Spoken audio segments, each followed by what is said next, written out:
Bonjour et bienvenue dans Plateau Foot Europe. C'est le 1er octobre. Toute l'équipe vous souhaite le meilleur durant ce 10e mois de l'année. Au sommaire de ce nouveau numéro, l'actualité des majeurs en Première Ligue. City, nouveau leader, Liverpool et Chelsea collés serrés. Arsenal enchaîne Manchester United dans les abysses. Le Barça s'enlise, le Real doute en Liga. Le géant bavarois chute, les Borussiens, nouveau patron de la Bundesliga. Schalke 04 s'offre ses premiers 3 points de la saison. La Serie A, dirigée par une Juve solide, la Roma, reine de Rome. Marseille douché à Lille, le Paris Saint-Germain, Lille et Montpellier, c'est le trio de tête en Ligue 1 Conforama. On en parle dans la première partie. La deuxième fait place à la deuxième journée des matchs de poule de la Ligue européenne des champions prévus mardi et mercredi. Comme tous les lundis, vous participez à l'émission en composant les 92 03 60 31 97 24 26 26. PFE numéro 507 accueille dans le studio Messanyami Armel Waba. Good morning Armel. Good morning Angelo. En pleine forme? Très en forme. Merci de te retrouver. En face, c'est Roméo Yetor. Buenos dias, señor Yetor. Hola Angelo, bonjour à tous les auditeurs. Franck Nounyama également est là, c'est lui le patron de la Bundesliga. Guten Morgen. Morgen Angelo, merci à toutes et à toutes. Bonjour la table. Merci d'être présent toujours. Ça a été toujours un plaisir. Merci infiniment. Fifi Assobavi est là, notre seule reine et majesté. Bonjour Fifi. Bonjour Angelo, je salue les spécialistes et tous les auditeurs. Comment vous portez-vous pour nous? Je vais très bien. Merci beaucoup d'être présente Fifi. Ezekiel Ayataï, lui, il est forfait. Nous disons bonjour à Elom Adovan qui assure la vidéo de cette émission que vous pouvez retrouver sur radiosportfmtg.com. Et nous avons un invité en studio. Lui, c'est Joël Aïe. Oui, fan de cette émission et puis un grand supporter de Manchester United. Salut Joël. Oui, bonjour Angelo. Ah oui, on a prêt pour vous inviter. Hein. Vous avez les arguments pour défendre Mourinho? Défendre Mourinho, bon, comme d'habitude. Ou défendre United. United, oui. C'est mieux. Oui. C'est mieux. Oui. Mise en onde, Gildas Caboret, micro Angelo Folikwe, the best of Europe football. Let's go. Premier League News. Et nous ouvrons la page de la Première Ligue anglaise avec vous, Mr. Armel Waba. On va s'intéresser d'abord à cette défaite de United face à West Ham United. Armel, combien de buts avons-nous eu dans cette partie? On a eu au total 4 buts. D'accord. Seulement voilà, oui. On en a eu un. Pour Manchester United et notre cher ami. Oui. Voilà. Manchester United qui était en déplacement oui. Sur la pelouse de West Ham United avec son nouvel entraîneur Manuel Pellegrini, l'ancien de Manchester City. Il faut dire qu'il n'a pas fait dans les sentiments l'ancien de City. Il a corrigé tout simplement Mourinho et ses hommes. Il y a eu des hommes en forme du côté de West Ham comme l'ancien du Borussia Dortmund Yarmolenko ou encore un vétéran entre guillemets de la Première Ligue, Arnautovic, l'ancien de Southampton ou encore de Stoke City. Eh bien, tous les deux sont passés par là et en face, on n'a eu aucune réaction de Manchester United. Il faut dire qu'après, cette défaite, les critiques se sont abattus sur José Mourinho. Il y a eu les anciens de United qui ont parlé, Scholes, tout le monde. Aujourd'hui, on peut le dire, c'est le divorce total entre le Special One, si il est encore Special One, et Manchester United. Alors, que se passe-t-il avec cette formation de United? À qui la parole? J'aimerais bien. Ah oui, voilà. Parce que oui, c'est une équipe que j'affectionne beaucoup. Oui. Mais maintenant, depuis que Mourinho, là, on a dit que c'est sa tactique, que Mourinho n'aime pas jouer, n'aime pas le jeu. Et procède par des contre-attaques surtout. Oui. Mais on savait que Manchester United avait une équipe qui pouvait jouer au ballon, qui pouvait poser le jeu et aller de l'avant. Vous parlez de la qualité des joueurs? De la qualité des joueurs. Mais depuis que Mourinho est là, on sent plus une équipe très défensive. Voilà. Même sa tactique ne marche plus. Depuis le début de cette saison, même cette tactique ne marche plus. Si avant ça marchait et ça permettait au club qu'il dirigeait de défendre et d'essayer de marquer ne serait-ce qu'un seul but pour gagner. Cette fois-ci, ça ne marche plus. Déjà, Manchester United, dans une rencontre, a encaissé par 2 fois déjà 3 buts. C'est inquiétant. C'est inquiétant. Ça veut dire que lui-même, sa tactique ne marche plus. Soit on prend une décision sérieuse au niveau de... Laquelle? Le virer? Oui, moi je crois que quand ça ne marche pas jusqu'à ce point-là, aller prendre 3 buts face à West Ham, l'entraîneur doit payer. Moi, c'est votre avis. C'est mon avis, parce que Manchester quand même les joueurs de qualité pour faire mieux que ce que le club est en train de faire depuis le début de la saison. Moi, c'est mon point. Et Franck Ndouniama, on a l'impression que c'est le syndrome de la 3e année du côté de Mourinho. La première année, on est dans l'ajustement. La deuxième, on rafle des trophées. Et puis la 3e, c'est la crise totale. Malheureusement, c'est ce qui se passe avec José Mourinho. Chaque fois qu'il prend un club et qu'il aborde la 3e année, il y a toujours des problèmes, des difficultés. Soit c'est des problèmes avec les dirigeants, soit c'est des difficultés avec ses propres joueurs. C'est ce qui se passe actuellement avec surtout cette crise entre Paul Pogba et le technicien portugais. Je crois que le divorce est nettement consommé parce que là, il lui a retiré le brassard de vice-capitaine. Je ne pense pas que les deux hommes soient prêts à aller aux discussions. Maintenant, au-delà de ça, je pense que Mourinho n'a pas trouvé la solution pour faire jouer comme il se doit. Manque-t-il d'idées, Mourinho? Bon, est-ce qu'il faut dire qu'il manque d'idées? Il est toujours dans sa philosophie. Ce n'est pas un entraîneur du genre à ouvrir le jeu. Face à West Ham, il a utilisé 3 défenseurs. Hein. Oui, donc je pense que il reste fidèle à sa philosophie. C'est pas quelqu'un qui change parce que les autres parlent. Il est toujours resté fidèle à ce qu'il a envie de faire. Oui. Ça lui a marché au niveau de l'Inter, ça lui a marché au niveau du Real un tout petit peu. Oui. Ça a marché également au niveau de Chelsea, de Porto. Donc voilà, aujourd'hui c'est comme si cette philosophie est dépassée, mais le technicien portugais n'est pas prêt à se laisser faire. Donc ça crée un peu une certaine tension au niveau du club.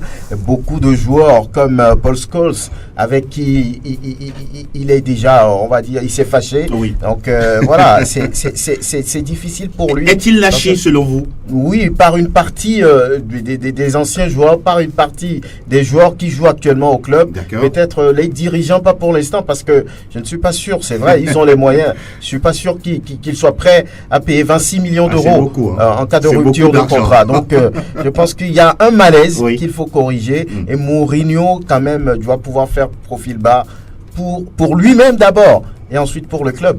Ah oui, vous qui suivez cette équipe à la loupe, quel est votre avis, votre analyse après tout ce qui se passe depuis le début du championnat, Joël Aïe? Oui, c'est comme tu l'as déjà dit, c'est le problème de Mourinho. Chaque année, chaque club où il est passé, 3 ans, dès la 3e année, il se met certains joueurs à dos. Le fait-il sciemment? Bon, pas sciemment, c'est que j'ai comme l'impression que quand je vois un peu le parcours de Mourinho, à un moment donné, il dit toujours c'est lui le special one, c'est lui le maître à bord. Alors, s'il voit qu'il y a des joueurs qui veulent prendre le dessus, qui veulent s'exprimer, qui veulent s'afficher, non, c'est sa manière à lui de le taper sur les épaules pour dire non, c'est moi le boss ici, vous vous abaissez. Parce qu'au temps de Ferguson, c'est lui ou rien. Oui. Alors, il a voulu un tout petit peu faire la même chose à Manchester aussi, ce qui n'a toujours pas réussi. Après Chelsea, c'est le même problème qu'il a eu un peu partout. Alors, aujourd'hui, dit le virer, c'est en partie une solution. Mais il faut voir ce qu'il faut payer derrière. Lui-même, il a déjà dit, même en conférence de presse, on le saute aujourd'hui, c'est beaucoup d'argent. C'est ce qu'il a dit. Donc, ça veut dire beaucoup de choses. Aujourd'hui, il y a un grand malaise. Il y a une partie de vestiaire qu'il a abandonné. Il s'entend pas trop. Pas du tout avec Pogba, plus avec le clan Martial et les Rashford aussi qui ont manifesté leur envie de partir et autres. Franchement, Alexis Sanchez aussi, oui. Qui est critiqué de gauche à droite et lui rejette toute sa responsabilité sur Mourinho.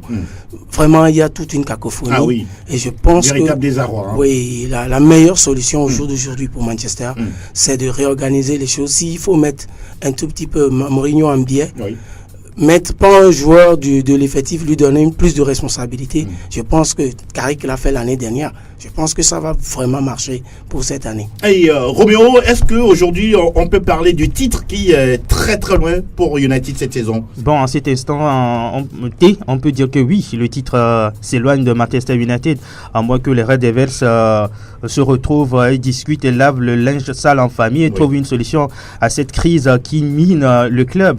Aucune équipe ne peut gagner dans le désordre dans la division. Si aujourd'hui Mourinho a ses joueurs qui boudent peut-être, je comprends un peu Mourinho, parce que quand vous êtes un entraîneur que vous n'avez plus rien à prouver en Angleterre, on connaît Mourinho, tout ce qu'il a fait au football anglais, surtout avec les clubs comme Chelsea. Aujourd'hui, on se dit que Mourinho reste dans sa tradition, mais le football subit des mutations chaque jour. On ne peut plus demander à des joueurs de rester derrière, de défendre. Or, on sait que ces joueurs-là aiment avoir la possession du ballon. Même si la France a gagné la Coupe du Monde en défendant, mais à un moment donné, la France aussi ouvre le jeu et va provoquer ses adversaires. Je pense que José Mourinho, aujourd'hui, doit comprendre que le football, il y a un système, et il faut des hommes également pour animer ce système. Et si tes joueurs ne sont pas aptes à suivre certaines consignes, il faut en discuter, proposer une solution. Si aujourd'hui, on annonce Zidane en Angleterre, peut-être qu'il va prendre la place de Mourinho. En tout cas, ça se précise, puisque le monsieur est déjà en Angleterre, il est en train de prendre quelques cours en anglais. Ah oui, on va suivre ce dossier de très très près et on va s'intéresser au choc entre Chelsea et Liverpool. Oui, ce match de Mourinho nous a presque fait oublier ce choc-là.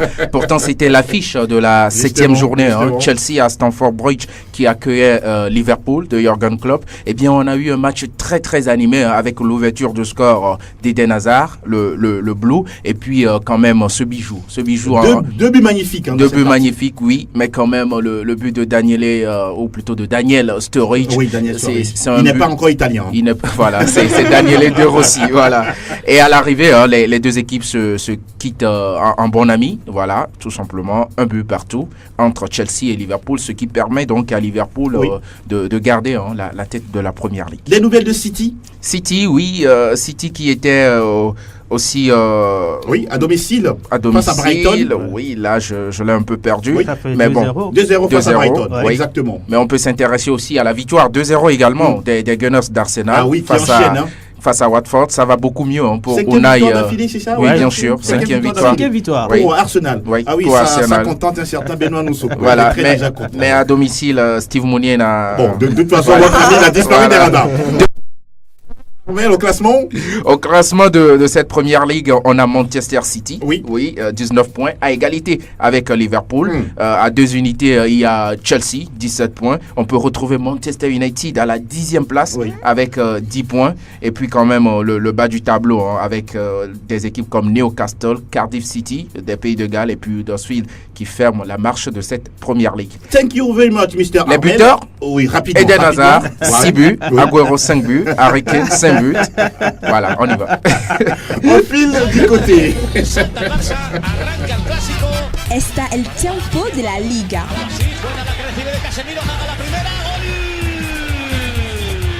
La Liga Española, c'est du mano à mano. Si tu gagnes, je gagne. Si tu fais match nul, je fais match nul. Tu tombes, je tombe. Tu tombes, je tombe.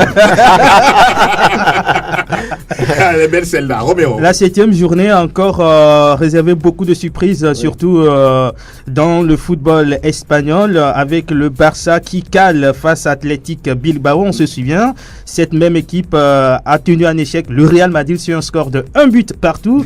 Elle a encore répété face au Barça, et c'est à domicile le Barça qui recevait donc Athletic Bilbao. Ça fait 1 but partout. Barça mené dès la 41e minute sur une réalisation de Marcos, et puis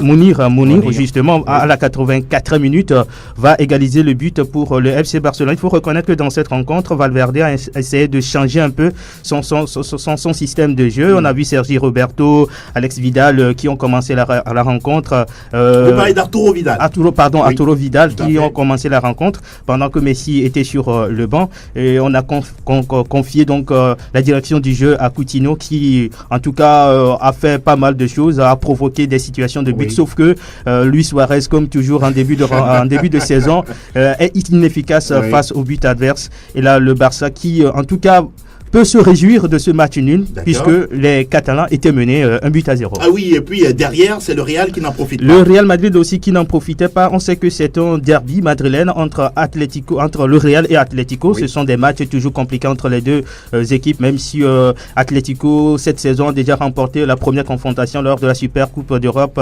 4-2. Mais cette fois-ci, ça a été compliqué pour les Cortineros. On connaît bien cette équipe d'Atlético Madrid qui n'ouvre pas le jeu, mais en première mi-temps, on a vu les Cortineros qui ont produit pas mal de situations, de buts. Mais en seconde mi-temps, c'est le Real qui a pris le dessus, le Real qui a eu la possession du ballon. Mais le Real toujours a ce problème de marquer dans des moments difficiles. On sait que Cristiano n'est pas là. C'est lui qui sauve. Bon, il n'est plus là. C'est lui qui sauve le Real dans des situations comme ça. Mais Bale et Benzema ont été mieux. Bale qui va être blessé, va sortir. Donc voilà, ça c'est une blessure qui arrive. Un coup dur pour le Real. Un coup dur pour le Real, forcément, même si aujourd'hui Bale n'est pas ce buteur attendu du côté du Real. Il est à 3 réalisations et c'est depuis ça fait déjà un mois qu'il n'a plus marqué. Tout comme Karim Benzema qui est à 4 buts. Et les meilleurs buteurs du Real sont Karim Benzema 4 buts, Bale 3 buts et puis Sergio Ramos qui a 2 buts. Ça veut dire tout simplement il reste encore beaucoup à faire au niveau de l'attaque madrilène. Sûrement qu'on doit faire appel à Vinicius et Mariano Diaz pour venir quand même. En tout cas, ils sont trop jeunes. Qui a disputé quelques minutes hier, l'autre fois. Il a fait bonne impression quand même. Il a apporté une certaine vitesse. Je parle de Vinicius. Il a apporté une certaine vitesse en fin de rencontre.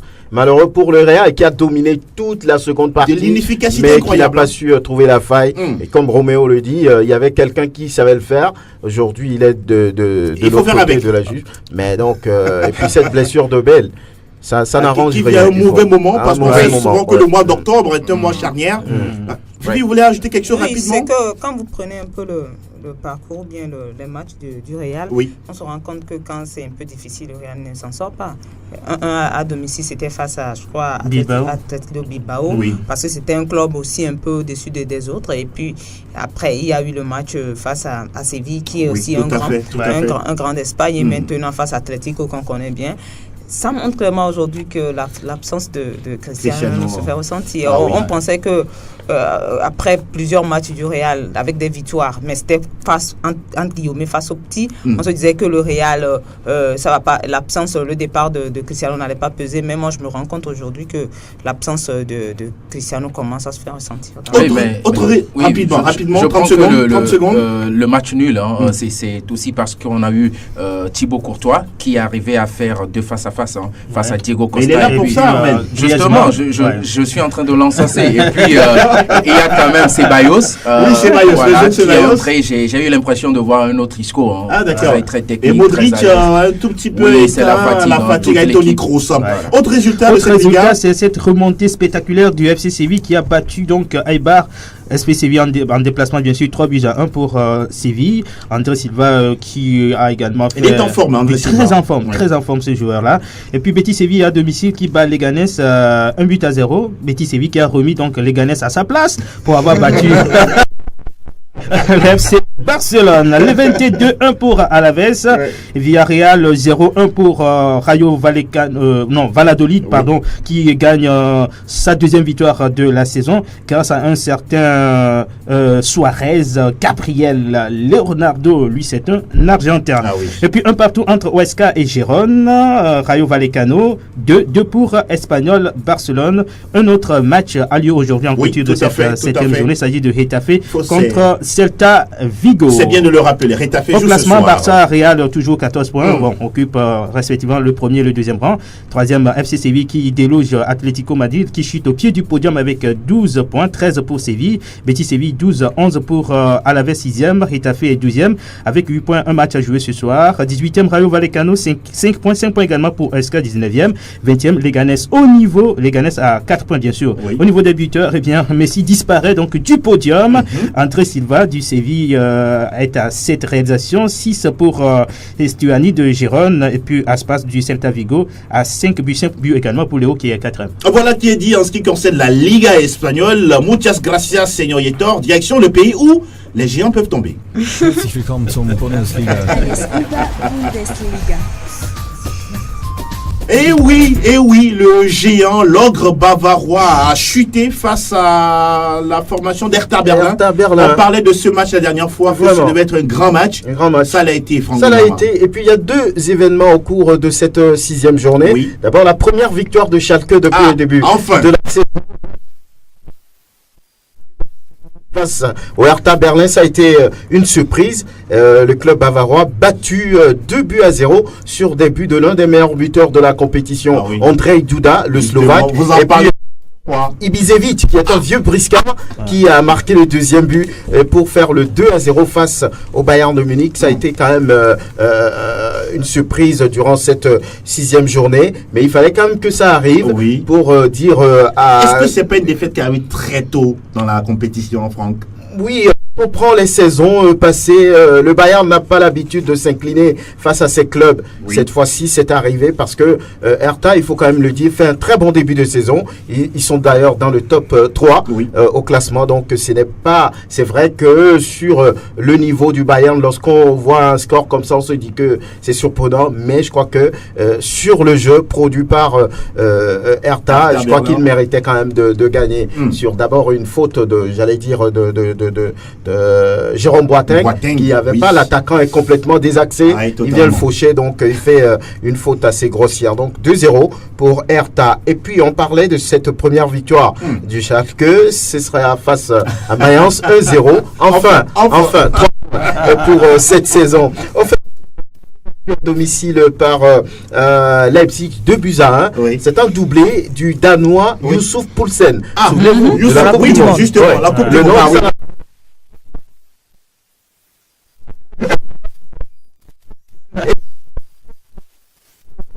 Gladbach, Nuremberg a été sans pitié devant Düsseldorf, battu 3-0. Le Bayer Leverkusen s'est fait corriger à domicile par le Borussia Dortmund, 4-2 avec au passage encore un but de Marco Reus. Il est en forme en ce début de saison. On a 4-1 pour Francfort devant Hannover 96 du Togolais Ilas Bebou. Ça ne va pas du tout. Et puis, même score, 4-1 entre Augsbourg et Fribourg. Et un triplé d'Alfred Finnbogason. Ça doit marquer beaucoup de buts là. 3 buts pour l'instant, mais il ne fait pas partie des meilleurs buteurs. Puisque là, les meilleurs buteurs sont Ondrej Duda, 5 buts, et Robert Lewandowski et Müller qui disparaissent de classement. En deuxième position, c'est Marco Reus avec 4 buts. Et Alassane Plea, l'ancien de Nice, qui est à 4 buts aussi. Il joue actuellement à Mönchengladbach. Combien de buts marqués lors de cette 29 au total, un peu plus de 3 buts par match. La Bundesliga, c'est du spectacle.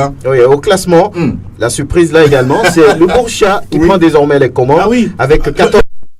Il y a un point commun avec votre micro.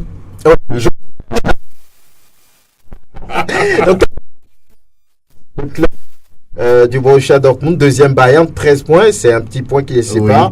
Troisième Hertha, 13 points aussi. Quatrième Mönchengladbach, 11 points. Et puis cinquième pour boucler le top 5, Werder, 11 points au bas du tableau. 14e Düsseldorf, 5 points. 15e Stuttgart, 5 points aussi. 16e Francfort, 4 points. Schalke, 17e, enfin, 3 points. Et 18e Hannover 96. 2 petits points. Et Schalke qui abandonne la lanterne rouge. Bon, voilà quoi. Mais bon. Togolais et son club. C'est un mauvais début de saison pour Hanovre d'Ilas Bebou. Il va falloir se secouer pour revenir dans ce championnat qui est quand même à la fois spectaculaire et également indécis, même si c'est vrai. Bon, à la fin, c'est. Voilà, c'est vous qui. Mais merci, Franck Munyama, direction l'Outre-Pyrénées.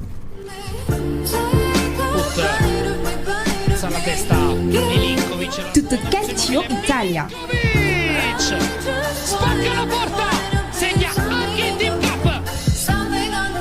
Et on s'intéresse à la Serie A italienne avec le match choc Juventus-Napoli. Armel, dans cette rencontre explosive entre la Juve et le Napoli, Ronaldo, Mandzukic, Dybala, c'est le trio gagnant du côté des Bianconeri. Oui, bien sûr, c'est le trio gagnant et on voit très bien que l'arrivée de Cristiano Ronaldo, à défaut de mettre des buts, il participe maintenant au jeu et moi j'ai été curieux de voir Cristiano double passeur dans ce match-là. C'est tout simplement incroyable. C'est plutôt l'inverse qu'on connaît de l'homme. Ça veut dire qu'aussi il y a eu une très belle attente entre ces trois hommes-là parce qu'au début, moi j'ai quand même craint que Mandzukic surtout et puis Ronaldo se marche un peu sur les pieds parce qu'on connaît le Croate aussi.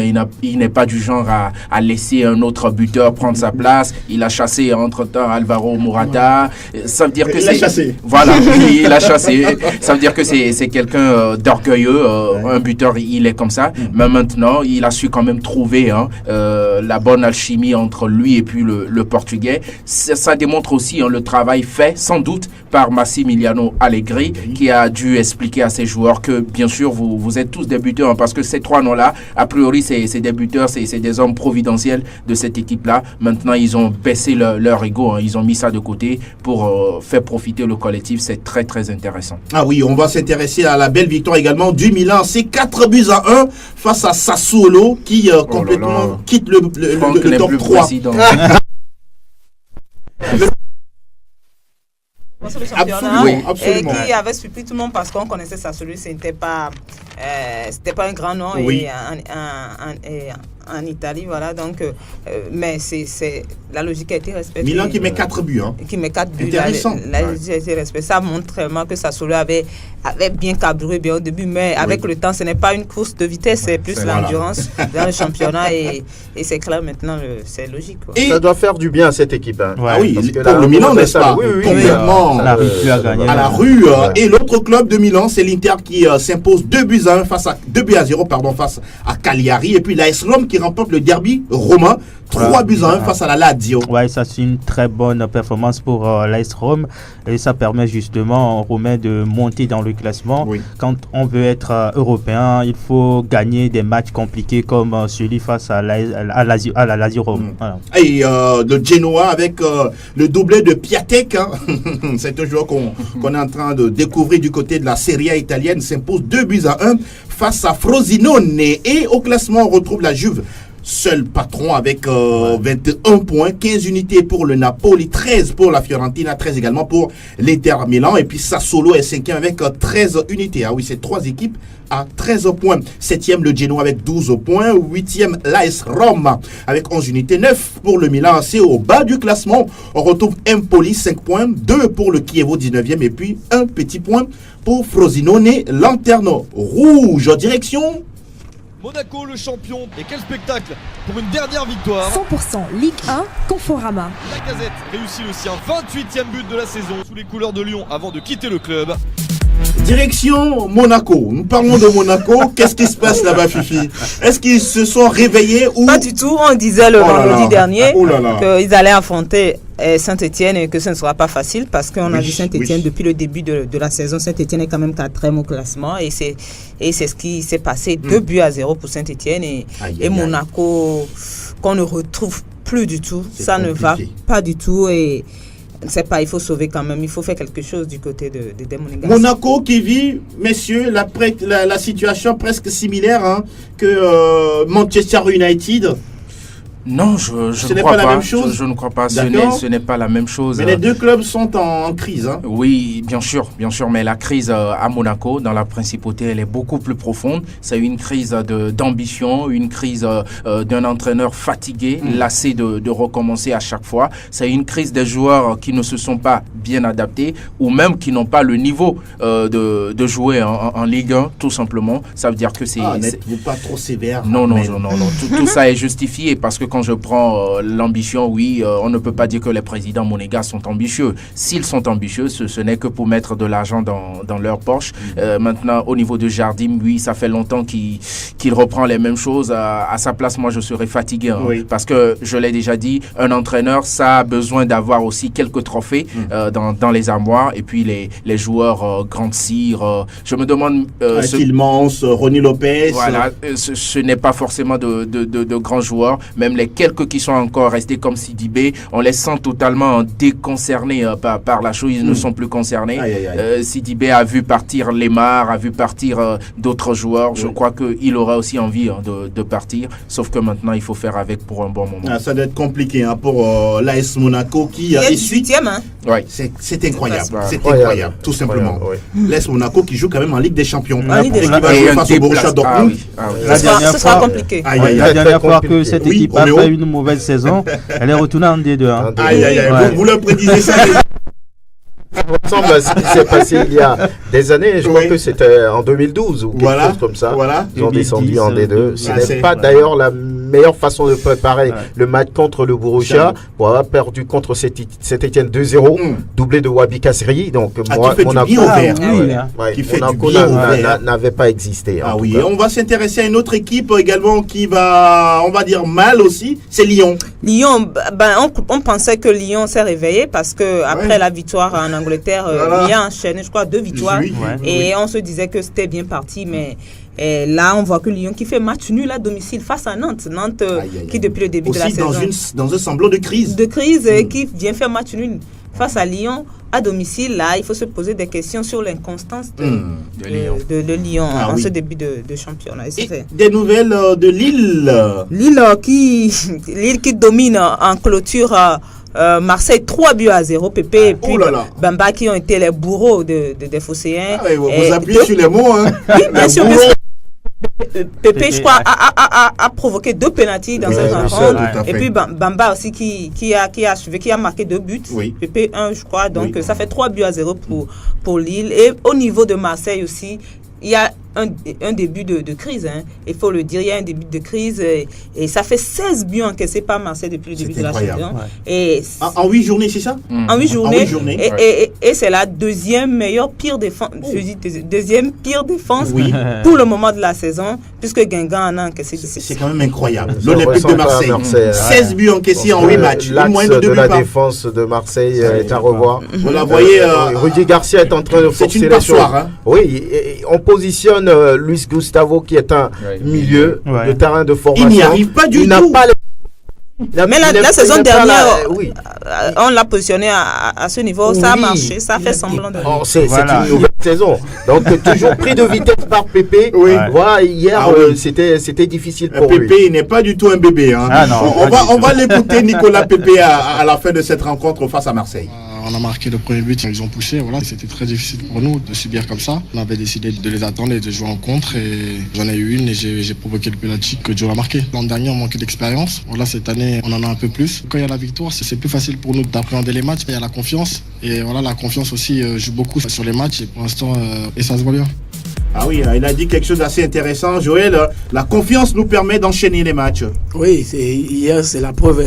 On a vu la preuve que les joueurs lillois étaient très confiants. Ils étaient sûrs d'eux, surtout Pépé, Bamba et consorts. Mais franchement, du côté de Marseille, on s'est rendu compte qu'il n'y a plus d'envie. Hier, les joueurs étaient pratiquement dépassés à tous les niveaux. Puis ce Thauvin ratait des occasions, des actions hier, pas possible. On se voyait, on a vu. Non. Mancunier toujours. D'accord. Oui, j'ai vu la tristesse de mes amis marseillais hier, Patrice Agboli et l'autre là, Moussa Modeste en particulier, qui a refusé même de suivre la deuxième partie. D'accord. Et le Paris Saint-Germain, Fifi. Et le Paris Saint-Germain qui continue d'enchaîner, ça fait 8 matchs, 8 victoires à l'extérieur, 3-0. Paris record, hein. Oui, Neymar, Pardou et puis Nkunku ont inscrit les buts des Parisiens. Ça fait... C'est un record. C'est un record et ça fait 8 victoires d'affilée. Depuis le début de la saison. Ça, c'est un record. Ça, on s'attendait un peu. Vous n'êtes pas étonné. Pas du tout. Surtout le retour de Mbappé. Ça leur fait du bien. Au classement, je vais peut-être donner les autres résultats rapidement. Guingamp qui domine Angers en déplacement 1-0. Caen qui bat Amiens 1-0. Reims, Bordeaux 0-0, Strasbourg 3-0 face à Dijon, Rennes, Toulouse 1 but partout et Toulouse qui a joué pratiquement à 10 qui a joué à 10 contre 11 mais qui obtient quand même un nul en déplacement.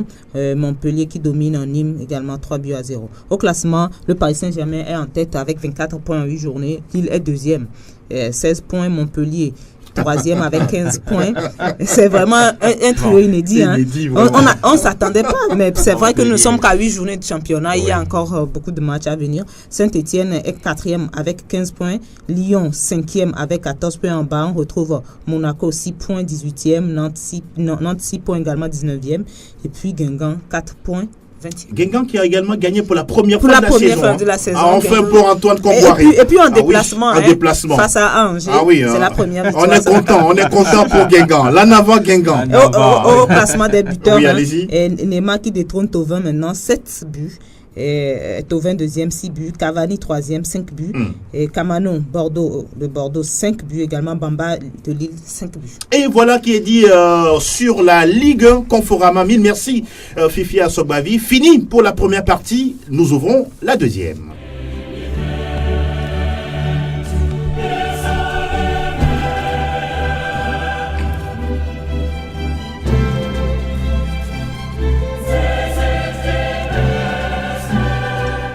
Elle est là de retour pour la deuxième journée des matchs de poule, la Ligue européenne des champions, avec les groupes E, F, G et H qui entrent en lice dès demain mardi. Le groupe E avec l'AEK Athènes face au Benfica et puis le Bayern qui accueille l'Ajax d'Amsterdam. On va s'intéresser au groupe E avec Hoffenheim, Manchester City et Lyon face au Shakhtar Donetsk. Oui, vous voulez vous mouiller sur ces deux groupes-là? Oui, déjà la crise, si encore City en déplacement arrivait à enregistrer un match, on va dire une contre-performance, ce serait déjà la crise, parce qu'on sait que la première journée a été une surprise, Lyon. Maintenant, à contrario, Lyon qui se doit de confirmer sa victoire face aux Citizens, ce sera face au Shakhtar. Je ne crois pas que cela soit évident, parce que le club ukrainien, c'est une équipe qui sait jouer. C'est une très belle équipe, surtout que Lyon, on vient de le voir avec Fifi, n'est pas très constant au niveau de la Ligue 1.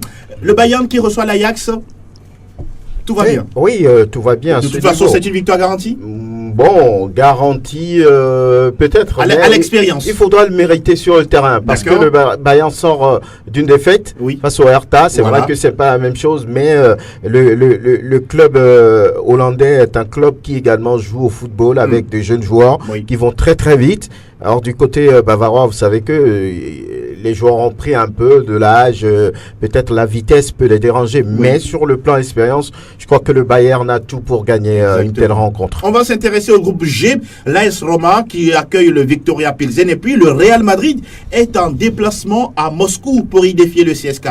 Je pense que ça va être un match un peu compliqué pour la Roma qui a perdu en Espagne 3-0 face au Real Madrid, alors que Plzen faisait match nul, 2 buts partout face au CSKA Moscou.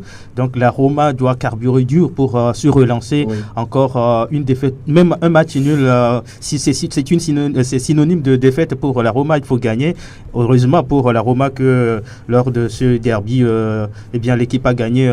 Je crois que ça va redonner encore plus d'envie à ces joueurs de pouvoir faire mieux. On sait qu'en Ligue des Champions, c'est la cour des grands. Les joueurs font tout pour élever un peu le niveau de jeu. Peut-être qu'on va voir un autre match de la Roma face à cette équipe. Et puis, une victoire ne sera pas volée du côté. Et le Real va enchaîner sûrement. Oui, le Real face au CSK, oui. Mais attention également, on sait que le Real est diminué un peu. Peut-être que ça va être un sursaut d'orgueil pour les Madrilènes parce que on sait que la Ligue des Champions, c'est la compétition majeure pour les Madrilènes. Ne vont pas vouloir faire une piètre prestation. Gagner, pourquoi pas. Pourquoi pas. Et vous, auditeurs, vous pouvez déjà composer les 92 03 60 31 97 24 26 26 pour participer à cette émission et parler de la prestation de vos clubs en championnat. On s'intéresse au groupe H avec Juventus et Young Boys et puis Manchester United qui joue contre Valence Football Club. Oui, on va jouer Valence. C'est vrai que ce serait très difficile, mais je pense que Mourinho l'a déjà annoncé le week-end. On fera gagner. Tout. Oui, bon, pourquoi pas chercher au moins sauver l'image. Il y a un auditeur déjà qui se signale au bout du fil. Bonjour auditeur. Oui, bonjour. Comment vous portez-vous? Moi, je me porte à merveille. Ah ok, nous vous écoutons. Vous supportez quelle équipe? Pardon? Tao. Oui, Tao, c'est Liverpool, c'est ça, non? Oui, l'homme de Liverpool. Oui, ah oui, Liverpool a fait nul.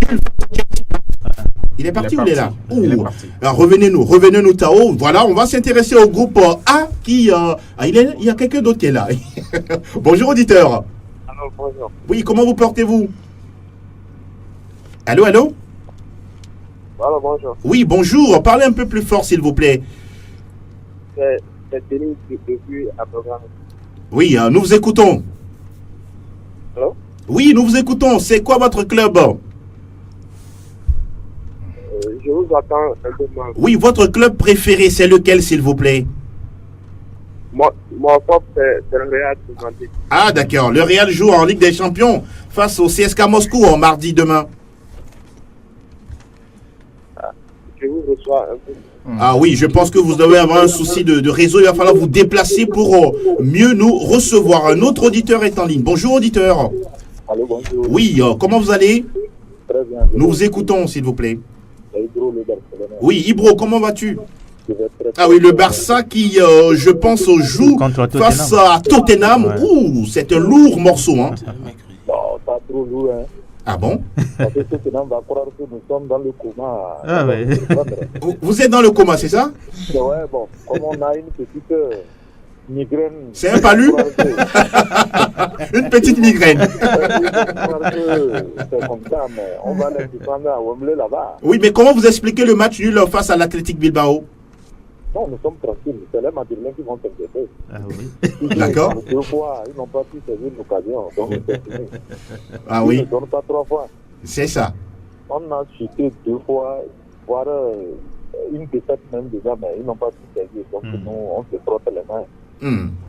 Toujours en tête, malgré trois faux pas. Donc, on a rien à nous reprocher là. D'accord. Beaucoup de courage à vous pour la saison. Merci et puis bonjour à tous les plateaux. Bonjour. Merci beaucoup Bonjour. et bonne suite de Merci. journée à vous, Ibro le Barcelonais. Il y a un autre également qui est entré en ligne. Bonjour, auditeur. Bonjour, monsieur Angelo Polo. Kadé Kadé de la Maison Blanche. Voilà. Nous vous écoutons. Ah ouais, et le Real Madrid, je ne sais pas s'ils sont en championnat, mais je crois que la malédiction ne va pas nous suivre jusqu'à Champions League. Mais je crois qu'on va passer. Oui. Seulement que je crains pour nos voisins. Là. Ah bon? Ah oui. Pourquoi? Pourquoi? Ça Pourquoi? va être dur pour les Barcelonais. Ça va être dur pour eux, n'est-ce pas? Comme ça a Ouais. été dur pour toi. Et pour vous? Ça va passer. Pour nous, non, la malédiction ne va pas nous suivre jusqu'à Champions Ah oui, c'est bien noté, K.O. Carré. Merci d'avoir participé à cette émission. Bonjour, bonjour. Auditeur, bonjour. Parlez un peu plus fort, s'il vous plaît, comme un homme. Pardon? Parlez, allons-y, nous vous écoutons. Vous êtes en direct. Ah oui, je pense qu'on l'a perdu. Un autre auditeur est en ligne. Oui, merci, Zidas. Bonjour, auditeur. Allô, bonjour Angelo Foli. Oui, comment vous portez-vous? Je me porte très bien. Alors, nous vous écoutons. C'est l'homme d'Adéus, c'est Judas d'Adéus. Alors, Zidas, comment ça va chez vous? Ça va très bien, parce qu'en Italie, on fait tomber des records en Italie, donc Ah on bon? va à la merveille, quoi. Ah, la Juventus, ça va, c'est ça ou bien c'est le Milan AC? C'est la Juve. Celui qui a fait 8 matchs, 8 victoires. Ah. C'est quoi confondu là. Ah, d'accord, je comprends maintenant. Voilà, je dis bonjour à tout le monde ce matin. Oui, Cristiano Ronaldo à son arrivée en Italie. oui, Beaucoup de bons Italiens à la Juventus de Turin. oui. Que la Ligue des Champions. On attend de voir le retour à Trafford de Cristiano Ronaldo. Ah pour oui, voir ça- ce que ça va donner. Ça sera le grand retour, surtout face à José Mourinho. Hein. Voilà son Voilà. ancien coach. Son ancien coach et grand ami. Hein. Voilà. Bonjour à Romo et Tokyo, à côté de Bonjour. vous là-bas, et à tout le monde. Bonjour à toi et bonne suite de journée sur Sport FM. Il y a un autre auditeur qui se signale. Bonjour, auditeur. Bonjour, Oui, parlez, nous vous écoutons, s'il vous plaît. c'est Yao Madeleine de Monsieur Décon. Ah, on a l'impression que le match nul vous fait dormir, c'est ça? Oui. Oh là là, vous êtes déçu par votre Real Madrid pour l'instant. Mais vous allez vous relever, non? Pronostic face au Real de Madrid à septembre aussi. Oui. On va les battre à 3 buts à 1. 3 buts à 1. Oui. Ah d'accord, ça c'est intéressant. À la partie. D'accord, c'est bien noté pour vous, notre cher ami qui nous a appelé du côté de Décom. Et un autre qui se signale, non, pas pour le moment. Le groupe A, on va... Ah oui, il est déjà là. Oui, bonjour. Bonjour Angelo, c'est M. Nounyanke. Oui, Nounyanke, vous avez votre prix avec nous, hein? Non, je l'ai retiré, monsieur. Vous êtes déjà passé? Oui. Il a passé retiré. Merci. Donc, vous n'avez plus de prix avec nous. Donc, c'est bon. Non, j'ai plus de prix. Alors, nous vous écoutons, Nounyanke. D'accord, vous dites bonjour et un bon début de semaine à tout le monde. Merci, mais votre club, c'est lequel? C'est quoi votre club? Pardon? Votre club de cœur? La Juve. Ah, vous avez hésité, hein? Oui. Cette fois-ci, le titre de la Ligue des Champions, c'est avec nous. C'est ça. Comme on a Cristiano, donc oui. Ne vous inquiétez pas, ça va venir. C'est garanti, hein, c'est ça? Oui, c'est garanti, je vous en prie. D'accord, c'est bien noté pour vous, Nounyanke. Merci d'avoir appelé dans cette émission. Journée. Merci infiniment. Il y a un autre qui suit, Nounyanke. Bonjour, auditeur. Oui, allô, bonjour. Auditeur, comment vous portez-vous? Ah oui, en forme comme au Kofi de Badou. Ah oui, Kofi de Badou. Alors, Kofi, comment tu vas? Ah oui, en forme. Alors, nous t'écoutons. Allô? Un Parisien. Oui, nous vous écoutons. Ah, c'est un Parisien. Oui, c'est un Parisien. Allô? Oui, Paris va bien, n'est-ce pas? Aïe, revenez-nous avant la fin parce qu'il nous reste encore 2 minutes 30 secondes avant la fin de cette émission. On va rapidement rappeler les derniers groupes. Le groupe A avec le match de mercredi, Borussia Dortmund, AS Monaco, l'Atlético Madrid face au FC Bruges. Le groupe B, l'Inter Milan se déplace au PSV Eindhoven, Tottenham reçoit le FC Barcelone. Oui, auditeur, bonjour. Bonjour, monsieur Angelo. Oui, nous vous écoutons. Dodi le Mancunien. Dodi le Mancunien. C'est quoi, ce sera quoi la thérapie pour United cette saison? C'est quoi la thérapie? C'est la vie. Ah bon? C'est le foot aussi. C'est la vie, c'est le foot. Oui. Ça arrive à des grands clubs comme ça, ça arrive. Mais comment vous vous sentez à chaque match de United? Comment vous vous sentez? Ah bon, je compte beaucoup sur mon club. Je le supporte il y a de cela 18 ans. 18 ans? Oui, on a souvent des difficultés comme ça, mais on arrive à régler ça. C'est ça. Ça va passer, n'est-ce pas? Oui, ça va passer. Ça arrive à des grands clubs comme ça, des disputes entre les joueurs et l'entraîneur. Il faut trouver un compromis et puis ça va aller. Vivement que Mourinho vous entende. Hein? Oui. Vivement. Et beaucoup de courage à vous, Dodi le Mancunien. Merci d'avoir participé à l'émission. On va prendre le dernier, s'il est là, s'il n'y en a plus, je pense que c'est bon. Dodi le Mancunien sera notre dernier auditeur. Le groupe C de cette Ligue des Champions, mercredi, le PSG reçoit l'Étoile Rouge de Belgrade. Le PSG doit se relancer, Fifi. Forcément. Ah oui, et puis le Napoli qui accueille Liverpool. Le groupe D, enfin, le Lokomotiv Moscou qui accueille le Schalke 04. Et puis, duel entre le FC Porto et Galatasaray. Nous sommes arrivés à la fin de cette émission, mais nous avons rappelé qu'il y a des prix que certains de nos auditeurs ne sont pas encore venus chercher. Il y a Elom le Bavarois, Ibro le Barcelonais, Agbo Kossi, Adama Michel et puis Bertin. Passez à Radio Sport FM pour retirer votre prix Canal+, notre partenaire. Merci Armel. Merci. Merci Franck. Ça a été un plaisir. On est ensemble. Fifi. Excellente semaine. Fifi, merci. Merci. Roméo? Merci, j'ai envie de dire bravo à Athletic Bilbao, qui a aligné une équipe 100% espagnole. Ah oui, c'est la tradition. Ouais, jusqu'au banc. Il n'y a que des joueurs espagnols. Jusqu'au banc. C'est aussi du conservatisme. C'est la xénophobie. Aïe. Non, pas... Merci Joël Aïe d'être passé nous voir. Merci Angelo, merci à tous les sportifs. Ah oui. Merci également à vous, chers auditeurs, de nous avoir suivis. On se dit à vendredi, mais déjà, match de Ligue des Champions mardi et mercredi. Et on se dit à très très bientôt. Et surtout, magnifique mois d'octobre à toutes et à tous. La mise en onde a été signée Gildas Caboret. La vidéo avec Elom Adovon. À très bientôt sur Sport FM, la radio qui mouille le maillot. Imitant depuis Tocoin et Habitat, Sport FM, la radio sportive.